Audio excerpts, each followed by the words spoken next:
और आपको बता दें कि सबसे बड़ी खबर आ रही है इस वक्त रायपुर से स्टेट हेलीकॉप्टर हादसे पर अब तक की सबसे बड़ी खबर आ रही है। न्यूज 24 मध्य प्रदेश छत्तीसगढ़ के हाथ लगे सबसे बड़े सबूत। विमानन विभाग की चिट्ठी से उठे हैं सवाल। 23 अगस्त 2021 को चिट्ठी में गंभीर लापरवाही उजागर हुई थी। टेल रोटर हब की लाइफ खत्म होने के बाद भी इसे उड़ाया गया। जी हां, चॉपर की एक खास जो उसका उपकरण था, उसका पार्ट था, उसकी लाइफ खत्म होने के बाद भी यह चॉपर उड़ाया गया। यह जानकारी निकलकर न्यूज 24 मध्य प्रदेश छत्तीसगढ़ के हाथ एक्सक्लूसिवली लगी है।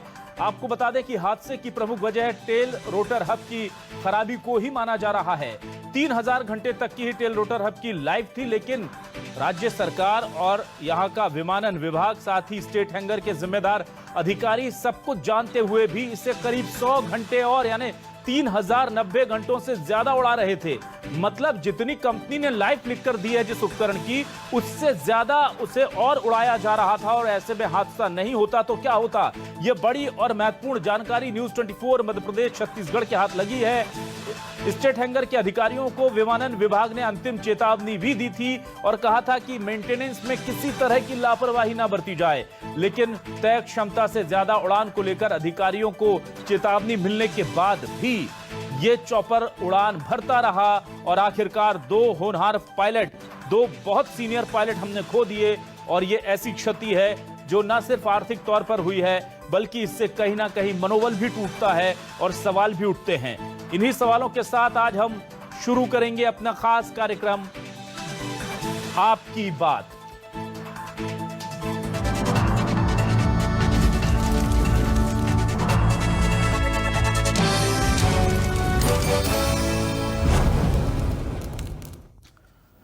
नमस्कार, आपके साथ मैं हूं अभिलाष मिश्रा। आप देख रहे हैं आपकी बात छत्तीसगढ़। आज हम बात करेंगे राजधानी रायपुर में कल हुए हेलीकॉप्टर क्रैश की, जिस पर कई सवाल तो उठ रहे थे, लेकिन अब कई बड़े खुलासे हो गए हैं। उधर इस पर सियासत भी बहुत तेज हो चुकी है। सियासी तौर पर एक दूसरे पर आरोप लग रहे हैं। कोई इसके रखरखाव में कमी को बड़ी वजह इस हादसे की बता रहा है, तो कोई पुराने दिनों को याद कर इसकी खरीदी को ही हादसे की वजह बताने पर तुला है। आखिर कौन है जिम्मेदार इस बड़ी लापरवाही के पीछे, जानलेवा लापरवाही के पीछे? इसी पर करेंगे आज आपकी बात।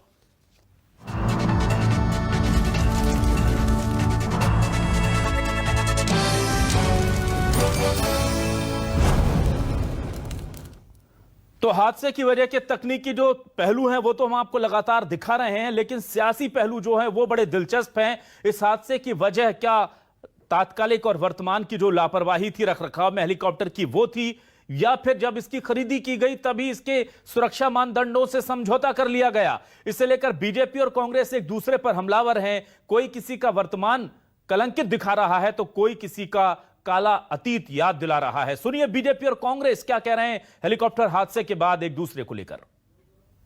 बड़ी इंक्वायरी होनी चाहिए, क्योंकि वो पायलट है जो पूरे प्रदेश के कोने कोने को, चंपे चंपे को छान करके रखा है, और वो पायलट के रहते वो दुर्घटना हो जाए, असहज महसूस हो रही है। तो मुझे ऐसा लगता है कि उसमें टेक्निकल खराबी कहां से रही है। जिस प्रकार से अभी हेलीकॉप्टर का जो उपयोग किया गया और उपयोग करने के बाद में उसकी जो सर्विसिंग होनी चाहिए, बाकी चीजों की होनी चाहिए, शायद मुझे लगता है कि कहीं न कहीं लापरवाही बरती गई है, जिसका शिकार हमारे दो पायलट हुए हैं। इसकी बड़ी ये होनी चाहिए और साथ ही उचित मुआवजा उस पायलट के परिवार को मिलनी चाहिए। 5 पायलटों को खोया है। निश्चित तौर पर इस घटना की जांच की जाएगी। इसके लिए किन कारणों से इस हेलीकॉप्टर क्रैश हुआ है।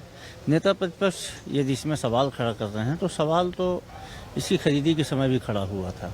जवाब इसको डॉक्टर रमन सिंह जी को और नेता प्रतिपक्ष को देना चाहिए कि उस समय सुरक्षा मानकों का सही में पालन किया गया था। इसकी खरीदी में जब इसको खरीदा गया था उस समय कांग्रेस ने सवाल किया था। इसके रेट में विधानसभा की कमेटी ने भी जांच किया था, उसमें भी। उसके अलावा इसकी सुरक्षा मानकों पर भी मीडिया हाउसेस ने भी रिपोर्ट प्रस्तुत की थी। तो नेता प्रतिपक्ष को उसका जवाब देना चाहिए कि क्या उस समय की अनदेखी इस घटना का कारण तो नहीं है। तो क्या है न्यूज 24 मध्य प्रदेश छत्तीसगढ़ के आज के सवाल? आपको सवाल दिखाते हैं। हमारे सवाल है बहुत खास। हेलीकॉप्टर हादसे पर सियासी हिदायत, बीजेपी कांग्रेस में शुरू हुई सियासत, किसकी गलती पड़ी भारी? कौन उठाएगा दो मौत की जिम्मेदारी? एक दूसरे पर आरोप खराबी से खरीदी तक घमासान, भ्रष्टाचार या लापरवाही, किसने किया नुकसान? छत्तीसगढ़ में स्टेट हेलीकॉप्टर बना उड़ता ताबूत, ब्लैक बॉक्स उगलेगा हादसे का सबूत। लेकिन हादसे का एक बड़ा सबूत तो न्यूज 24 मध्य प्रदेश छत्तीसगढ़ ने ब्लैक बॉक्स के कुछ कहने से पहले ही लाकर दर्शकों के सामने रख दिया है। और उसको देख करके अब यही कहा जा रहा है प्रथम दृष्टया कि यह लापरवाही जरूर हो गई है बड़ी राज्य विमानन विभाग से, स्टेट हैंगर के मेंटेनेंस अधिकारियों से, क्योंकि उन्होंने टेल रोटर हब जो है उसे रिप्लेस नहीं किया। सोचिए आप,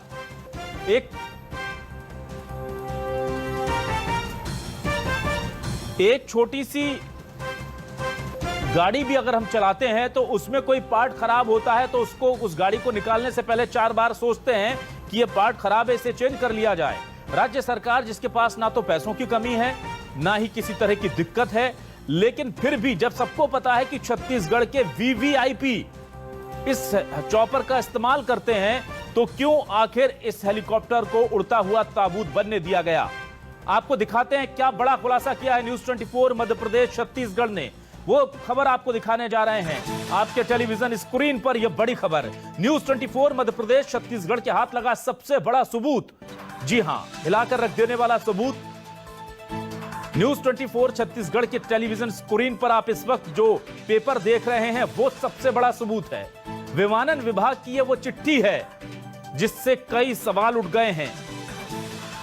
यह चिट्ठी चीख चीख कर कह रही है कि 23 अगस्त 2021 को गंभीर लापरवाही उजागर होने के बाद राज्य विमानन विभाग ने स्टेट हैंगर के जिम्मेदार अधिकारियों को कहा कि टेल रोटर हब जो है उसकी उम्र बीत चुकी है, उसे बदल दीजिए और इस तरह की लापरवाही बर्दाश्त नहीं होगी। हादसे की वजह टेल रोटर हब को वो नहीं बदलना ही बताया जा रहा है। और आपको यह जानकर हैरानी होगी कि ये जो पूरा मामला है ये राज्य विमानन विभाग की चिट्ठी के बाद भी इसे दुरुस्त नहीं किया गया। आप सोचिए, इस चिट्ठी से सवाल उठे हैं। 23 अगस्त 2021 की ये पूरी चिट्ठी थी जिसे लिखा गया, लेकिन सवाल यह कि 3000 घंटे तक की जब टेल रोटर हब की लाइफ है तो इसे 3090 घंटे क्यों उड़ाया गया?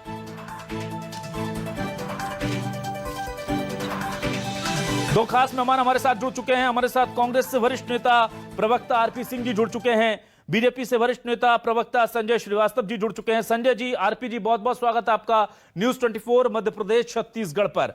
सबसे पहले आरपी सिंह जी आपके पास आता हूं। यह बड़ा हादसा हुआ, बहुत दुखद है। हमने अपने 2 पायलटों को खो दिया। जाहिर सी बात है कि आर्थिक नुकसान की भरपाई तो हो जाती है, लेकिन जिंदगियां, और छत्तीसगढ़ के पास जिस तरह से पांडा जैसे अनुभवी कैप्टन थे, पायलट थे, वो भरपाई अब कभी नहीं होगी। आरपी सिंह जी, क्या आप राज्य सरकार मेंटेनेंस को लेकर के कहीं कोई चूक कर गई? राज्य विमानन विभाग की तरफ से कुछ ऐसा हो गया लगता है आपको? देखिए अभिलाष भाई, सबसे पहले तो जो पायलट इस घटना में शहीद हुए हैं जी, अपनी तरफ से, अपनी सरकार की तरफ से और अपनी पार्टी की तरफ से हार्दिक संवेदनाएं अर्पित करता हूं। ईश्वर से प्रार्थना करता हूं कि उनकी आत्मा को शांति प्रदान करे। साथ ही साथ उनके पूरे परिवार को विश्वास दिलाना चाहता हूं कि इस दुख की घड़ी में छत्तीसगढ़ की जनता, यहाँ की सरकार और कांग्रेस पार्टी आपके साथ खड़ी है। दूसरी बात, ये जो घटना है, बार बार एक सवाल आपके चैनल पे मैं देख रहा था मेंटेनेंस को लेकर। हेलीकॉप्टर के मोटरसाइकिल या कार नहीं होती जिसका मेंटेनेंस हम, आप या शोरूम वाला तय करता है। उड़ने वाली कोई भी चीज, चाहे हेलीकॉप्टर हो चाहे प्लेन हो, उसका मेंटेनेंस देखता है डीजीसीए। वही उसको अप्रूवल देता है कि this machine fit for fly. अगर डीजीसीए अनुमति नहीं देता है तो वो मशीन उड़ ही नहीं सकती, चाहे हेलीकॉप्टर हो चाहे प्लेन हो। तो ये तो दिमाग से निकाल दिया जाए। दूसरा, मैं आप ही के चैनल देख रहा था कि 23 अगस्त की चिट्ठी दिखाई जा रही थी कि जो कि टेल रोटर हब को लेके थी। तो अगस्त था, उसके बाद अभी आ गया है 21 के बाद 22 आ गया है। तो मेरी जो वहां जिम्मेदार लोगों से बात हुई थी, उन्होंने कहा कि पीरियडिकल मेंटेनेंस के तहत टेल रोटर हब को बदल दिया गया था। इसके बावजूद जो हेलीकॉप्टर के पायलट थे उसमें कैप्टन जी के पंडा, जो कि मेरे मित्र भी हैं, मैं उनके बारे में बताना चाहता हूं। इंडियन एयरफोर्स और आर्मी एविएशन क्रॉप के जो सबसे अच्छे पायलट होते हैं उनको भेजा जाता है सियाचिन। और सियाचिन जाने के बाद वो पायलट्स वहां पर 3 महीने का ओरिएंटेशन का कोर्स करते हैं। उसके बाद उनके शोल्डर पर सियाचिन पायनियर का बैज लगाया जाता है।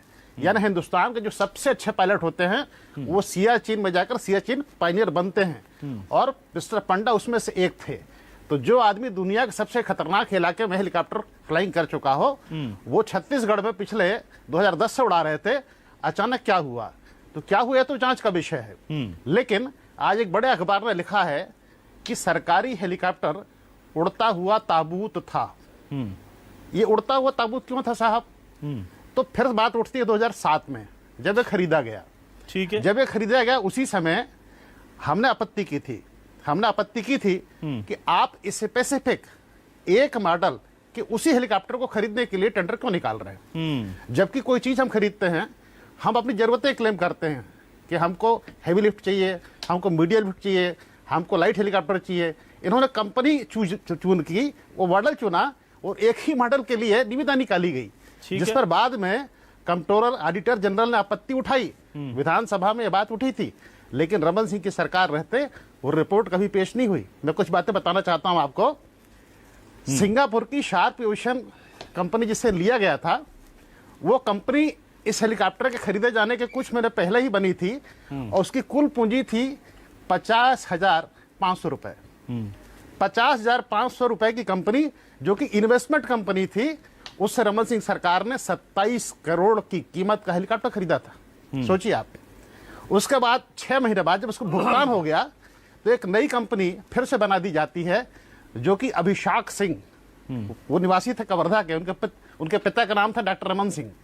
उनकी एक कंपनी खुल जाती है ब्रिटिश वर्जिन आइलैंड में, जिसका नाम था क्वेस्ट हाइट, और उसका पैसा वहां ट्रांसफर होता है। इतना ही नहीं, उस समय समाचारों में यह बात भी आई थी कि नए हेलीकॉप्टर का भुगतान करके पुराना हेलीकॉप्टर लिया गया। यही वजह है कि रमन सिंह जब तक मुख्यमंत्री रहे, 1 या 2 बार उनके साथ यह हादसा हुआ कि ऑटो पायलट इसका बंद हुआ, हेलीकॉप्टर नीचे आया। उसके बाद उन्होंने इस हेलीकॉप्टर में यात्रा करना छोड़ दिया था। किराए का हेलीकॉप्टर मंगाते थे, चमचमाता, उसमें चलते थे, और जिन मंत्रियों से उनको विशेष प्यार होता था उनको हेलीकॉप्टर दिए जाते थे। मैं किसी का नाम लेना नहीं चाहता, ठीक है, लेकिन जिन मंत्रियों से विशेष प्यार था उनको हेलीकॉप्टर दिए जाते था। कभी जाके आरंग उतर जाता था, कहीं बस्तर में उतर जाता था। 1 दर्जन से अधिक बार इसकी इमरजेंसी लैंडिंग रमन सिंह की सरकार में हो चुकी थी। ठीक है, तो इसके पीछे जो झाला है वो ये था कि नए का पैसा दिया, पुराना हेलीकॉप्टर लिया, बदले में कमीशन लिया और लोगों को मरने के लिए छोड़ दिया। तो ये 2 मौतें हैं, उनके जिम्मेदार कोई है तो रमन सिंह है। ठीक है, आरपी सिंह जी, आपने कहा जिनसे विशेष प्यार होता था उन्हें दे दिया जाता था चॉपर। अब आप मुझे बताइए कि यहां पर इस चॉपर में जितना मुझे पता है कि कई अधिकारी उड़ान भरते थे, तो राज्य सरकार के मंत्रियों को क्या उन अधिकारियों से विशेष प्यार था? ये इस तरह की बातें हैं। आपके पास इतना अच्छा डेटा है, सरकार 2.5-3 साल से थी, आपने क्यों नहीं छत्तीसगढ़ के पैसे के दुरुपयोग के लिए मामला दर्ज कर लिया? आपने क्यों नहीं FIR दर्ज कर ली? सर, जब इतने बड़े हादसे हो जाते हैं तो सारे गड़े मुर्दे उखड़ते हैं। मैं संजय जी के पास आता हूं, आऊंगा सर आपके पास। संजय जी मुझे ये बताइए। अच्छा सवाल जी, मैं आऊंगा सर, संजय जी के पास आता हूं क्योंकि 2 मेहमान और हैं। मैं आऊंगा आपके पास। आरपी जी, आप जवाब दीजिएगा प्लीज। संजय जी, मुझे ये बताइए कि इस पूरे मामले को लेकर जिस तरह से सियासत शुरू हुई, ये ठीक था क्या? इतना बड़ा नुकसान होने के बाद सियासत हो रही है छत्तीसगढ़ में, बीजेपी कांग्रेस एक दूसरे पर आरोप लगा रहे हैं, बजाय इसके कि हम वजह ढूंढें। नहीं, निश्चित रूप से वजह तो ढूंढी जाएगी, क्योंकि जांच होगी, DGCS पर अंतिम रिपोर्ट देगा। लेकिन जो प्रारंभिक तौर पर जो बातें आई हैं, उसके बाद जिस तरीके से कांग्रेस जिस प्रकार की दलीलें दे रही है, मतलब इस दुर्घटना का थोड़ा सा भी गम या जिम्मेदारी नहीं इनको है, और जिस बेशर्मी के साथ में इस तरह का जवाब दे रहे हैं, तमाम प्रकार के 15 साल 20 साल के पुराने इतिहास को यहां पर ला रहे हैं, इससे कमजोर कोई दलील किसी सरकार की नहीं हो सकती। ये आपने जो चिट्ठी दिखाई वो मेरे पास भी आ गई थी, दोपहर में आ गई थी। टेल रोटर हब की जो बात है, इन्हीं की सरकार यदि 21 अगस्त को लिखती है जिसका पालन नहीं होता है, अब ये कहां से करेंगे? इनके पास तो कर्जा, इसके लिए भी कर्जा लेना पड़ जाता, क्योंकि हर चीज के लिए तो कर्जा है। लेकिन अभी आपने जो दिखाया कि 18 से 21 तक 15 करोड़ रुपए इसमें मेंटेनेंस में लगे हैं। अब ये 15 करोड़ कहां खा गए, इसको ये तो अब बताएंगे, यही बताएंगे। तो मुझे लगता है अब इससे बड़े साक्ष्य की जरूरत ही नहीं है कि जब टेल रोटर हब परिवर्तन करने की, देखिए कभी भी कोई हादसा होता है तो कुछ टेक्निकल या तकनीकी खामियां होती है, उन खामियों के कारण इस तरह के हादसे होते हैं। हम आरोप प्रत्यारोप की बात नहीं है, लेकिन जो चीजें आपके विभाग, विमानन विभाग ही लिख रहा है, जो उसकी देखरेख करता है, जो सब चीजों को देखता है, उसके बाद आप सोए पड़े हैं, उसके बाद उस पर कोई कार्रवाई नहीं हुई, वित्त ने नहीं किया, किसने नहीं किया, क्या नहीं किया। मुझे लगता है उसको तो 4 घंटे के अंदर में उस अधिकारी को जिसने इसको संज्ञान में नहीं लिया है, या जो मंत्री ने संज्ञान में नहीं लिया, उसको इस्तीफा देना चाहिए और उसको निलंबित कर देना चाहिए, इस दुर्घटना की जिम्मेदारी देते हुए। आज एक बड़ा हादसा हुआ है, मौत हो गई है, उनके प्रति हमारी संवेदनशीलता है, लेकिन यह संवेदनशीलता केवल बोलने से नहीं होगी, बोलने से नहीं होगी। अरे कम से कम सच्चाई को सामने रखे, आरोप प्रत्यारोप का दौर चला रहे, ये नहीं कर रहे कि हाँ कमियां हो गई, उस परिवार के प्रति हमारी संवेदना है, हमसे गलती, उसको स्वीकार करना चाहिए। तो आप तमाम प्रकार की दलीलें, और वो भी गलत दलीलें, इस मौत पर आप गलत प्रकार की दलील दे रहे हैं, इससे शर्मनाक स्थिति कांग्रेस सरकार के लिए नहीं हो सकती। ठीक है संजय जी, सियासी बात हो गई। राम अवतार तिवारी जी ने हमें ज्वाइन कर लिया, वरिष्ठ पत्रकार हैं, लेकिन उनसे पहले मैं विपुल सक्सेना जी, जो कि दिल्ली से हमारे साथ जुड़े हुए हैं, एविएशन एक्सपर्ट हैं, बहुत लंबा अनुभव है उन्हें, तकनीकी तौर पर तमाम जानकारी रखते हैं, उनका मैं स्वागत करता हूं। साथ ही विपुल जी, मैं बहुत, देखिए मेरे छत्तीसगढ़ के दर्शकों के लिए, पूरे मध्य प्रदेश छत्तीसगढ़ के दर्शकोों के लिए आपसे 2-3 बहुत बेसिक बिंदु पर बात करना चाहूंगा, क्योंकि सियासी बातें होती रहती हैं। सर, अमूमन एक जो बताया जा रहा है, अगस्ता वेस्टलैंड का ये जो चॉपर था, इसकी एवरेज उम्र कितनी होनी चाहिए सर? पहले तो मैं ये जानना चाहता हूं सर, मुझे बताइए, एक हेलीकॉप्टर की इस तरह के जो 2007, 8, 9 के आसपास खरीदा गया था, कितनी उम्र होती है इसकी?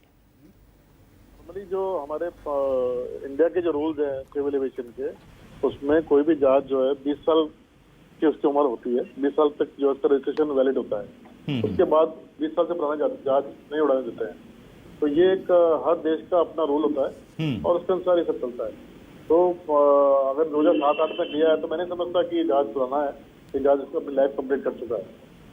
ठीक है सर, मैं ये भी जानना चाहता हूं, ये जो जानकारी हमारे पास है, हो सकता है गलत हो, आरपी सिंह जी उसको बेहतर बताएंगे, लेकिन जो मेरी अभी जानकारी है उसके मुताबिक एक बार इसका इंजन चेंज हो चुका है और दूसरी बार इंजन चेंज होने की प्रक्रिया पूरी नहीं हो पाई थी और उससे पहले यह हादसे का शिकार हो चुका।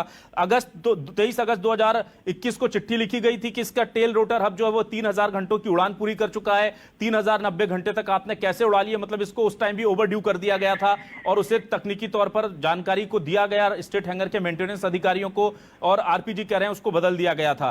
तो क्या सर ये हम माने कि ओवर यूज्ड हो रहे हैं ये चॉपर्स और इसीलिए इस तरह के हादसे हो रहे हैं? देखिए, मैं थोड़ा टाइम चाहूंगा आपसे, 2-3 चीजें इसमें है, मैंने भी थोड़ा पता किया है अपने सोर्सेस से जी। तो जो इंजन चेंज हुआ है, तो इंजन चेंज होना कोई बहुत बड़ी चीज नहीं है। इंजन जब ड्यू हो जाता है मेजर मेंटेनेंस के लिए या ओवरऑलिंग के लिए, तो इंजन चेंज करना एक नॉर्मल प्रोसेस है। ठीक है, तो अगर वो इंजन टाइम पे चेंज कर दिया तो ये अच्छी बात है। जहाँ तक सवाल टेल रोटर का है, टेल रोटर हब का है, ओके, वो भी एक मेजर कंपोनेंट है। अगर उसकी भी लाइफ एक्सपायर हो जाती है और वो चेंज कर दे टाइम पे, तो वो भी एक सही मेंटेनेंस प्रैक्टिस है। पर होता क्या है कि नॉर्मल कमर्शियल फ्लाइट वगैरह जो होती हैं, या जहाँ पे कि बहुत ज्यादा टाइम अवेलेबल नहीं होता है या कोई इमरजेंसी आ जाती है, तो उस केस में मेंटेनेंस प्रैक्टिस में प्रोसीजर है लाइफ एक्सटेंशन देने का, या मेंटेनेंस का जो भी इंस्पेक्शन ड्यू है उसके एक्सटेंशन देने का प्रोसेस है।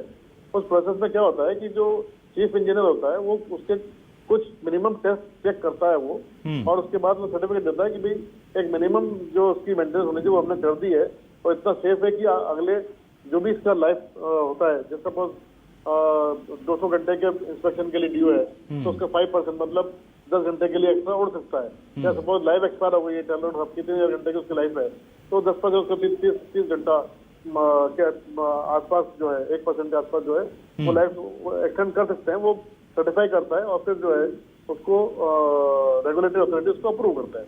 ओके, पर वो क्या है, नॉर्मली ये सब जो है प्रैक्टिसेस अवेलेबल हैं कि जहाँ पे आपकी सिचुएशन अनअवॉइडेबल है। सपोज आप फ्लाइट पे गए और वहाँ पे आप अटक गए किसी कारण से और आपका ये इंस्पेक्शन ड्यू हो गया, तो उन सब कंडीशंस में किसी लाइफ सेविंग के लिए आपको जाना पड़ रहा है इमरजेंसी में।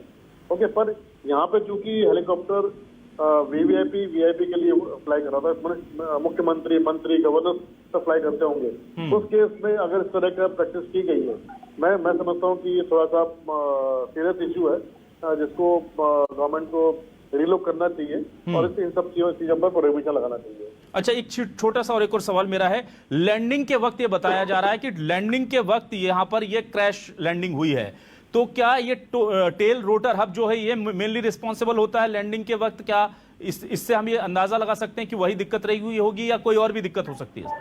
ठीक है, टेल रोटर हब क्या बेसिकली एक मेजर पार्ट होता है टेल का, जहाँ पे कि टेल रोटर को माउंट किया जाता है। उसके सारे गियर्स जो होते हैं वो टेल रोटर हब के अंदर ही होती है। बाहर केवल पंखा होता है और हब के अंदर सारे गियर्स होते हैं। तो अगर टेल रोटर हब की लाइफ एक्सपायर हो गई है या उसमें कोई डैमेज आ गया है, तो डेफिनेटली वो टेल रोटर की जो परफॉर्मेंस है, ओके, उस पर असर डालेगा और उसके फेलियर होने का प्रोबेबिलिटी बढ़ा देता है।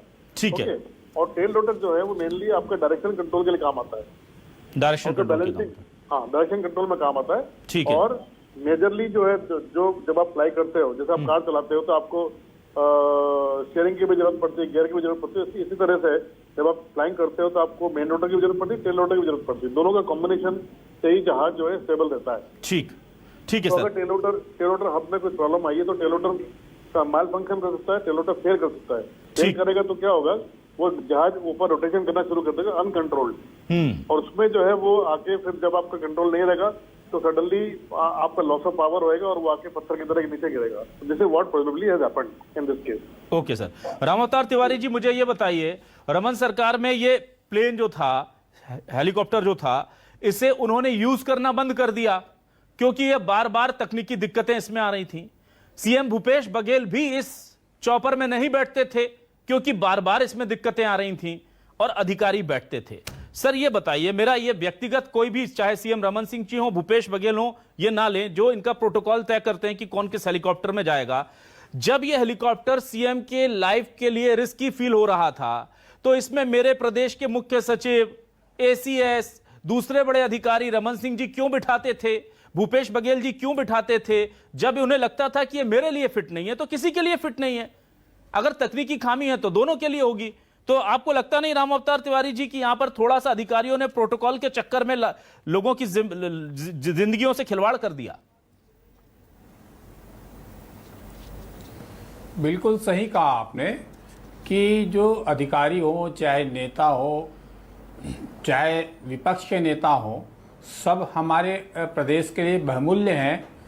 तो ऐसे समय में लगातार इनकी जांच पड़ताल, चेक होते रहना चाहिए। उसके बाद ये विमान का उपयोग होना चाहिए था। कहीं ना कहीं पर इसमें प्रशासनिक तौर पर चूक है, वो सामने आती है। आरोप प्रत्यारोप की राजनीति अपनी जगह है। जो इस प्रदेश के गौरव हैं, जो उस प्रदेश के जिम्मेदार हैं, वो उस विमान में जा रहे हैं, उसमें इतनी लापरवाहियां जो सामने आ रही है, तो ये इसको समय रहते इसको चेक करना चाहिए था, रोकना चाहिए था, और भविष्य में ऐसी स्थिति उत्पन्न ना हो, इसके लिए पूरे तौर पर नए सिरे से समीक्षा होनी चाहिए और विशेषज्ञों की टीम बैठनी चाहिए। इन सब चीज़ों की बहुत आधुनिक टेक्नोलॉजी अब आ गया है। सारी चीज़ें पता लग जाता है कि क्यों हुआ है, क्या हुआ है, रिपोर्ट आ जाती है। तो उनके बाद आगे ऐसी घटना ना हो। जो गैर जिम्मेदार थे उनके खिलाफ कार्रवाई भी होनी चाहिए। अगर कार्रवाई होगी तो ही एक संदेश जाएगा अच्छा कि इस तरह की लापरवाहियों के आगे नहीं होगा या जिम्मेदारी से कदम उठाएंगे। ठीक तो है। हम उपयोग करना है करके हम उस तरह से उपयोग कर हम एक बड़े हादसे को आमंत्रित कर रहे हैं। ठीक। तो ऐसे हादसे ना हो, इसके लिए सरकार या तो किराए से ले ले या और नया खरीद ले। ऐसे कई विकल्प है, वो विकल्पों का उपयोग किया जाना चाहिए था। ठीक है। कहीं ना कहीं इसमें जो लापरवाहियां, और खासकर इस हेलीकॉप्टर को शुरू से विवादित रहा है, आरोप प्रत्यारोप लगते रहे हैं, तब इसमें और ज्यादा सतर्कता बरतने की जरूरत थी। आरपी सिंह साहब, देखिए, हादसों पर किसी का बस नहीं होता। हमने देखा कि सबसे हमारे जो सीडीएस थे, जो इतने ज्यादा जिनके लिए प्रोटोकॉल और सिक्योरिटी का सबका पालन होता था, वो भी हादसे का शिकार हो गए। लेकिन सवाल यही है कि जितना आपने गिनाया और आपने बताया कि रमन जी ने भी इस चॉपर में बैठना बंद कर दिया था, आरपी सिंह साहब, तो कांग्रेस की सरकार में तो फिर मुझे लग रहा था कि इसे आपको हटा ही देना था अपने बेड़े से।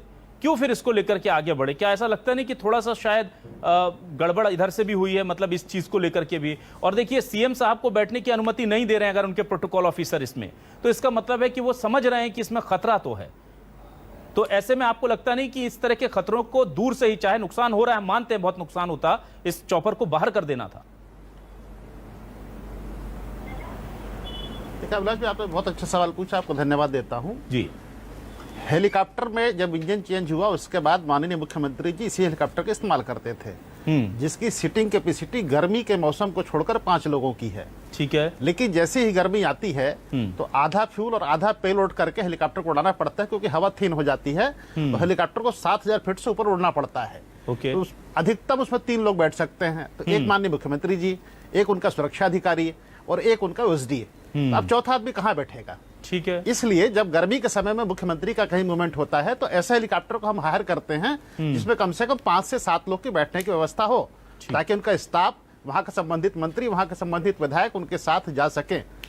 सरकारी हेलीकॉप्टर में हमारे 3 अधिकारी ही ट्रेवल करते थे, क्योंकि गर्मी में इसी कैपेसिटी घट के 3 व्यक्ति की ही हो जाती है। ठीक है। तो सब कुछ वैसा ही चल रहा था जैसा रूटीन में चल रहा था, लेकिन चूंकि गर्मी का मौसम था, मुख्यमंत्री के समेत उसमें 2 लोग और बैठना था, इसलिए किराए हेलीकॉप्टर मंगा गया। दूसरी बात जो विपुल सक्सेना जी ने कही है वो बात ज्यादा महत्वपूर्ण है। उन्होंने कही कि एक हेलीकॉप्टर जो कि वीवीआईपी उड़ान करता है उसकी औसत उम्र होती है 20 साल जी। 16 साल इस हेलीकॉप्टर को हो चुके थे। दूसरी बात संजय श्रीवास्तव जी ने जाने में कही, लेकिन बहुत अच्छी कही, उनको धन्यवाद देता हूं। उन्होंने कहा कि 2 साल में इस हेलीकॉप्टर के मेंटेनेंस पर 15 करोड़ रुपए खर्च हुए। सोचिए, जिस हेलीकॉप्टर की लागत रमन सिंह की सरकार में 26 करोड़ रुपए रही हो, अगर 2 साल में उसके मेंटेनेंस पे 15 करोड़ रुपए लगते हैं, इसका मतलब बड़ा स्पष्ट है कि हेलीकॉप्टर नया नहीं था। और यही आरोप उस समय लगे थे।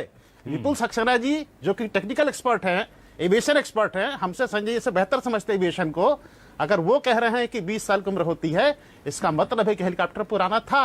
जो आरोप हम लगा रहे हैं वही साबित होते हैं। और इसीलिए मैं बार बार कह रहा हूं कि हेलीकॉप्टर घोटाला जो है उसकी जांच की मांग आज भी कुछ लोगों ने की है, कल भी कुछ लोग करेंगे और हम इसकी जांच कराएंगे। देखिए, मैं कोई त्रिकालदर्शी नहीं हूं, लेकिन एक बात आपके स्टूडियो में कह के जा रहा हूं, इसको सेव कर लीजिएगा आप। कि जिस दिन इसकी जांच शुरू होगी उस दिन भारतीय जनता पार्टी फिर हाई कोर्ट जाएगी और इस जांच को बाधित करेगी, क्योंकि जांच आगे बढ़ेगी तो तमाम चेहरे बेनकाब होंगे जो इन दोनों हत्याओं के लिए जिम्मेदार है। जी, हम इसको हत्या बोलता हूं, हालांकि ये शहादत है, लेकिन ये हत्या है। जानबूझकर एक पुराना हेलीकॉप्टर खरीदा गया और देश ने 2 होनहार पायलट खो दिए। इसके लिए जिम्मेदार है तो तत्कालीन सरकार है, डॉक्टर रमन सिंह सरकार है। गंभीर आरोप लगा रहे हैं संजय जी। देखिए, आरपी सिंह जी ने बहुत गंभीर आरोप लगा दिए बीजेपी पर, क्या कहेंगे आप? देखिए, अभी मैं उस आरोपों की धज्जियां उड़ा देता हूं, 2 मिनट के अंदर में उड़ा देता हूं। देखिए, दरअसल क्या है, हादसा हुआ है, गलती हुई है। मुख्यमंत्री जी उस पर दौरा नहीं कर रहे थे, अधिकारियों को भेज रहे थे। एक और बड़ा कारनामा सामने आ गया कि हमारी जिंदगी सेफ रहे, अधिकारी जाए भाड़ में। अब ये कह रहे हैं कि 2007 के अंदर में चर्चा हो रही है कि 2007 में हेलीकॉप्टर खरीदा गया। अब मैं 2018 से 21 की बात कर रहा हूं। ये भी भूल गए कि 2018 से 21 में आपकी सरकार थी। जो आपके स्क्रीन में चल रहा है कि जो 15 करोड़ खर्च आपने किया, अरे भैया किए हो कि खा गए हो, जरा ये बताओ। और 2018 से 15 करोड़ जो और जब साल खाते रहे, अब जब खाना नजर आएगा 36,000 घोटाला हेलीकॉप्टर दलाली खा गए। हाय दलाली, ये देखिए कमीशन, ये मैं कहा ना, ये पजल लोग हैं, बात नहीं सुनेंगे। नहीं बोलिए। जब विमानन विभाग ने लिख दिया तो आप क्यों कर रहे हैं? क्यों कर? शर्म आनी चाहिए, शर्म आनी चाहिए। मौत हो गई है, आरोप पुरानी सरकार पर लगा रहे हैं। 4 हेलीकॉप्टर किराए पे लेकर अधिकारी उसी पर, जिस पर मुख्यमंत्री नहीं घूम रहे। 15 करोड़ खा गए 18 से 21 तक 15 करोड़। ठीक है, वहां पर दलाली खा गए, दलाली बता 15 करोड़। ठीक है संजय जी, ठीक है, मैं विपुल जी के पास आता हूं। ठीक है, ना ठीक है सर, सरकार सर एक मिनट, लेकिन इनको शर्म नहीं आ रही है। ठीक है, मुझे लगता है, देखिए ऐसा है अभिलाष जी, मैं जवाब दे रहा था, ये बीच में इरिटेट हो गए। मैं विपुल जी के पास चला जाता हूं। संजय जी एक मिनट, विपुल जी के पास, संजय जी विपुल जी के पास जाना। विपुल जी मुझे ये बताइए ना, एक मिनट, ठीक है Sanjay ji, RP ji please, helicopter किस पे ना आरपी जी, संजय जी प्लीज ना, एक मिनट, शर्म आनी चाहिए मुख्यमंत्री सहित सब आप लोगों को। ठीक है सर, एक मिनट, मैं विपुल जी से एक सवाल ले लेता हूँ। एक सवाल लेने की इजाजत दीजिए ना संजय जी। इससे शर्मनाक बात क्या? संजय जी प्लीज एक सवाल लेने की इजाजत दीजिए। Sanjay ji please, Sanjay ji, RP Singh ji please एक सवाल लेने की इजाजत दे दीजिए। मुझे विपुल जी से बड़ा महत्वपूर्ण सवाल पूछना है। विपुल जी मुझे ये बताइए, एक मिनट सर, विपुल जी मुझे ये बताइए कि ये जो ब्लैक बॉक्स रिकवर हुआ है, विपुल जी क्या हम ये माने कि इससे मुख्य तौर पर जो असली कारण है उसका पता लग पाएगा? अमूमन ऐसी जांच में क्या ये पता लग जाता है कि क्या तकनीकी खामी रही थी, या आपको लगता है कि इसके लिए और विस्तृत जांच की जरूरत पड़ेगी, सिर्फ ब्लैक बॉक्स सब कुछ नहीं बता देगा? नहीं, ब्लैक बॉक्स जो है बहुत ही रॉबस्ट सिस्टम है और उसमें पायलट ने क्या क्या बात किया उस समय वो भी रिकॉर्डेड रहेगा। सीवीआर उसको बोलते हैं, सीवीआर जो ब्लैक बॉक्स उसको बोलते हैं, डीएफडीआरसी का पार्ट होता है। और ब्लैक बॉक्स में जो है उस समय पायलट क्या कर रहा था एयरक्राफ्ट के कंट्रोल्स के ऊपर, या इंजन की क्या परफॉर्मेंस थी उस समय, टेल रोडर की क्या परफॉर्मेंस थी उस समय, वो सब चीजें ब्लैक बॉक्स के अंदर रिकॉर्ड होती हैं। तो जब ब्लैक बॉक्स का रीड आउट करेंगे ये लोग, जो कि इलेक्ट्रॉनिक रीड आउट होता है, उसको सब पता पड़ जाएगा कि कहाँ से प्रॉब्लम शुरू हुई। और कितना वक्त लगता है विपुल जी इस पूरे डेटा को रिकवर करने में? कोई ज्यादा वक्त लगता नहीं है, तो एक दिन का काम है। उसके लिए रीडर्स होते हैं, मशीनरी अवेलेबल है, और उसको एक दिन में डाउनलोड पूरा हो जाता है। पर उसको स्टडी करने में टाइम लगता है, क्योंकि पूरा डेटा आपको एनालाइज करना पड़ता है। उसमें टेक्निकल लो लगते हैं, ऑपरेशनल लो लगते हैं, उसको फिर उसको इंटरप्रेट करके एंड देन वो एक रिपोर्ट बनाई जाती है। तो मैं समझता हूँ कि इंक्वायरी में सब क्लियर आ जाएगा कि प्रॉब्लम कहाँ से चालू हुई। ठीक है तिवारी जी, मुझे लगता है, जहाँ तक मुझे लगता है जो पिक्चर्स आई हैं और जो मुझे इन्फॉर्मेशन मिली है, मुझे लगता है कि कहने के टेल लोडर फेलियर हुआ है, और टेल लोडर फेलियर होने के बाद जो है, जो सबसे पहला एक्शन नॉर्मली जो पायलट सेफली करता है वो ये करता है कि जल्दी से जल्दी वो लैंड करे। अब उसमें क्या होता है कि आपने एक बार डिसेंड करना शुरू कर दिया लैंड करने के लिए, तो कई बार टेल लोडर अगर फेलियर हो रहा है तो वो एकदम पत्थर की तरह गिर जाता है। इंस्टेड ऑफ कंट्रोल्ड लैंडिंग नहीं हो पाती, अनकंट्रोल्ड फॉल। ठीक है सर, आई थिंक ऐसा कुछ हुआ है। ठीक है रामावतार जी, अंतिम 20 सेकंड सर, मुझे ये बताइए कि क्या बाकी जांचों की तरह ये जांच भी ठंडे बस्ते में आपको लगता है चली जाएगी, या अधिकारियों पर कोई बड़ी कार्रवाई होगी अगर कोई जिम्मेदार अधिकारी है, चाहे बीजेपी के शासन का हो या कांग्रेस के शासन का? बहुत संक्षेप में सर। देखिए, ब्लैक बॉक्स की जो रिपोर्ट है वो बहुत जल्दी आ जाती है, तो इस रिपोर्ट को सार्वजनिक कर देना चाहिए जल्दी से जल्दी, उसके बाद राजनीति करें। अगर पूरी रिपोर्ट सार्वजनिक हो जाएगी, सब बात उसमें आ जाएगी, तो दूध का दूध पानी का पानी हो जाएगा। ठीक है, कौन क्या निर्णय लिया, कब निर्णय लिया, क्यों हुआ, कैसे हुआ, तो सारी चीजों को राजनीति से हट कर, क्योंकि वीआईपी लोगों की सुरक्षा का सवाल है, और जो एजेंसियां इसकी देखरेख करती हैं उन एजेंसियों को भी तलब करना चाहिए कि जो देखरेख करती हैं वो कितना सतर्कता बरतती हैं। ठीक है सर, तो 2007 से अगस्ता इस हेलीकॉप्टर की शुरुआत के साथ ही इससे विवादों का नाता था, और तब से जांचें चली आ रही हैं जिनकी रिपोर्ट आज तक आई नहीं। छत्तीसगढ़ की जनता को पता नहीं कि इसकी खरीदी में क्या घोटाला हो गया, फिर इसके मेंटेनेंस में 15 करोड़ का क्या आरोप बीजेपी लगा रही है, उसका कोई अता पता नहीं, और अब यह चौपर पूरी तरह से कबाड़ बन चुका है। 2 हमारे होनहार पायलटों की जान ले गया, बहुत सारे सवाल छोड़ गया।